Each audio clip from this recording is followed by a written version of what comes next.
সুমন মিয়া ঘর আছো? সুমন মিয়া কাড়ায়ও আমি মনে রে না। আরে বড় ভাই আপনি কি করিয়া আমি তো আইছি একটু গরিবের ভাই হাতির ভাড়া একটা কাজ আছে। দাঁড়ান দাঁড়ান একটা স্যার দিই বন বাইরে গরম ভাই ভাই কারেন্টে জাগাল করতেছে বন 10 কেজি গরুর মাংস আছিল। গরুর মাংস কইছিলাম আমরা ফ্রিজের মধ্যে তুইতাম, মানে আমরা কি কোন জায়গা আছে দিতে পারবেন?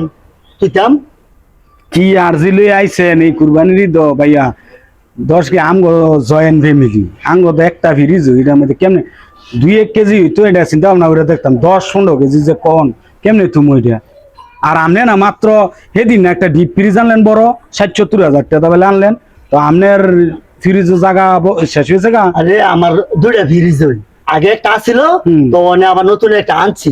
তো এটার মধ্যে মাংস বড়া বুঝতো না, পুরো বছর তো খাওয়ানো লাগবো। আবার নেয় না মানাইয়ে 10 কেজি মাংস করবে ফাড়াইলে মেলে হ্যাঁ গো ফ্রিজ বড়া। তো অনেক কইছিলাম এটা থুইলে পরে হ্যাঁ গো ফ্রিজ খাইলে হলে 10 কেজি মাংস ফাড়াই দিন।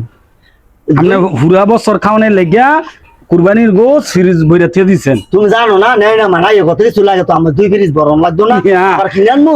আসাইলেনও আপনারও গরিবে গোস খাইতো হয় না আর আল্লাহর নামে কুরবানি দিয়া ফ্রিজ বইরা দিয়ে দেন সারা বছর খাওয়ানোর লেগিয়া আবার আইছেন হোর ভাই তড়াইবেন এই গোস আমার ভাই তুইতেন টাকা থাকলো আপনারা দিতাম না। জায়গা না ব্যবস্থা করবো, করেন অন্য ব্যবস্থাই করেন। জায়গা নাই গিয়া না জায়গা থাকবো করতে মিয়া ব্যাপারটা মো থাকবো।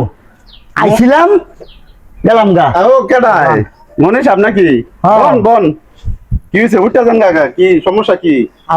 হ্যাঁ 10 কেজি গরু মাংস ছিল বলে ফ্রিজে তুইতাম, আমার মাংসটা তুইল না।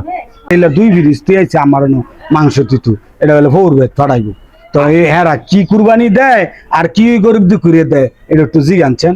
আমারে কইছে টুডু ভাই তো 2 গরু যে কুরবানি দিছেন আপনার যে গরিবের হক আছে, হ্যাঁ আত্মীয় স্বজন আছে, মহল্লাবাসী আছে, গরিব মিসকিন আছে, হ্যাঁ করে দিছেন নি 5-7 কেজি গোস্ত ফাড়াইছি না অগতারে দিছি না মিল কইরা। এই 2 গরুর তে মিয়া বুদা 5-6 কেজি হ্যাঁ আর আইছেন আপনি 15 কেজি গোস্ত হইছেন তা আবার শ্বশুর বাড়ি পাঠাইবেন। আপনার কি কুরবানি হইব? এটা কি কুরবানি দিয়েছেন না মানুষের লোভ দেখাইছেন কোনটা? মানে আমার পুরো বছর খাওয়া লাগতো না। চিন্তা করো আলা কুরবানি দিয়ে বেলে সারা বছর গোস খাইব তো এইসব লোক সমাজে বসবাস করে এগুলি টিয়া হইলে কি কামড়াইব সমাজের আমার বুঝান তো মানে আপনি কোন আপনার কি কুরবানি হইছে? আপনার ফোর ভাই তেহারা কি কুরবানি দেয় নাই? কুরবানি দিছে আর রাস্তা কুরবানি দিছে তো আমার বাড়িতে বানানো লাগতো না 10 কেজি মাংস।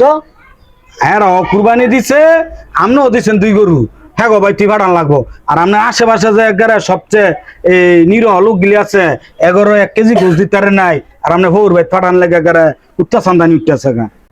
শুনেন কেন আপনার এই লোভ দেখানো কুরবানি আর দিয়েন না, কুরবানি দেবেন আল্লাহর হস্তে, কুরবানি যাতে ত্যাগের কুরবানি হয় আর এই কুরবানির গোস্ত যাতে গরিব মিসকিন হ্যাঁ আপনার আশেপাশের যারা আপনার আত্মীয় স্বজন যারা আপনার এটার হক হ্যাঁ করে দিয়া যদি তাহে খায়েন নাইলে খায়েন না, বুঝছেন? এটা কুরবানি হইতো না, এটা লোভ দেখানো হইব।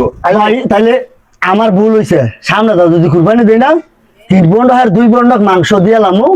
কাজ করেন আগামী বছর না এই বছরই যেহেতু আছে ফ্রিজের তো পাগল মাংসই বিচারা দেন ওই যে সমাজবাসী অনেক মানুষে মাংস অল্প অল্প পাইছে আর আপনার আত্মীয় স্বজন যেগুলি দুর্বল আছে একো বাড়িতে ভাড়ান ওই জন্য যে 15 কেজি কইছেন ওর ভাই তো একটু বাদ দা এটি দিয়া ওর ভাই না দিয়া ওর ভাই তো দিবেন যারা না গিয়া 15 কেজির জায়গায় 5 কেজি দেন, 10 কেজি যারা মিসকিন আছে হ্যাঁ করে দেন, গরিব মানুষ যারা আছে হ্যাঁ করে দেন, তাইলে না আপনার কুরবানি কবুল হইব।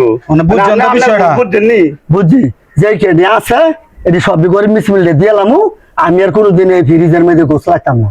ওর এখন গিয়ে আমি গিয়া সব গিয়ে দিয়া লাগিয়া বাড়ি হলে লইয়া ঘরে করে দিয়া ভিতরে ঠিক আছে দোয়া করি ভবিষ্যতে দিয়ে লাইতারি মানুষের।